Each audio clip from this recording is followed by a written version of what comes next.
So welcome to the continuation of multiplying polynomials. We're getting to the point where we're almost ready to wrap it up. This is the explain and fix the mistakes. So there definitely can be more than one mistake, but I guarantee you that if it says explain and fix, that there is at least one.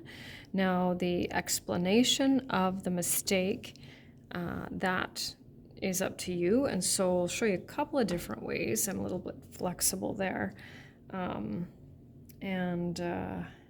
for the correct answer, of course, that's kind of one of the keys that I'm looking for. And so what this is supposed to do is just to help us sort of avoid some of those common mistakes that we make. So we'll get started. So what I recommend to students is, I just say if you have a hard time looking at incorrect work, I always suggest kind of covering it up so that you can't even see it, and then working out the question.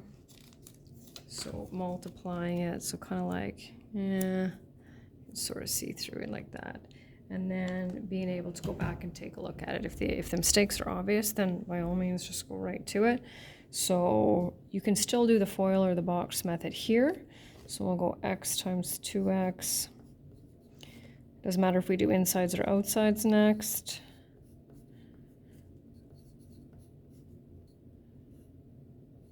And then we have these linear terms to add together. And so that's our answer here. So I actually don't need you to recopy the question and show all the work. That's just if you want to take that strategy. And then we'll go back and we'll take a look at it. Okay, so we can see that these are opposite, and we know that negative 3x plus 8x is not negative 5. So that's one way you can do it. So you can say the student added up the terms, the linear terms incorrectly, or you can just do it this way. And then if we look at our constants, negative 7, and that's sometimes things that students do as well, is they kind of multiply, multiply, multiply, and then some weird version of adding here. So we don't want to do that. So 4 times negative 3 is not negative 7. So that's the first one. Here's the second one. So if you happen to see it quite obvious, then and 2m times 3m, of course, and all of these, we've ended up with at least a variable squared. So we need to have one of those. Anytime we multiply a variable by itself, we get that variable squared. So we know that 2m times 3m is not 6m.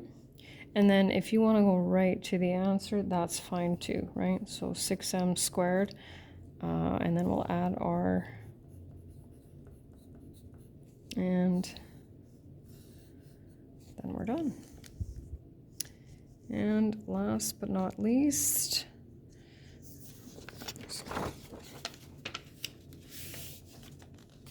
let's make sure it all fits. There we go. This one is the most common one, I think, and not necessarily now, but in a couple of units, I'm going to bring it out again and see if you can remember it. I'm not really quite sure why. But I always suggest to write it out as x minus 7 times itself. Don't forget we need 4 multiplications anytime we're multiplying 2 terms by 2 terms. And here there's only 2 multiplications, so you just have to watch out. So a couple of different ways you can do this. I like doing this one in English because I like the explanation of how the student forgot to multiply the inside and the outside terms. The student did not multiply inside and outside terms.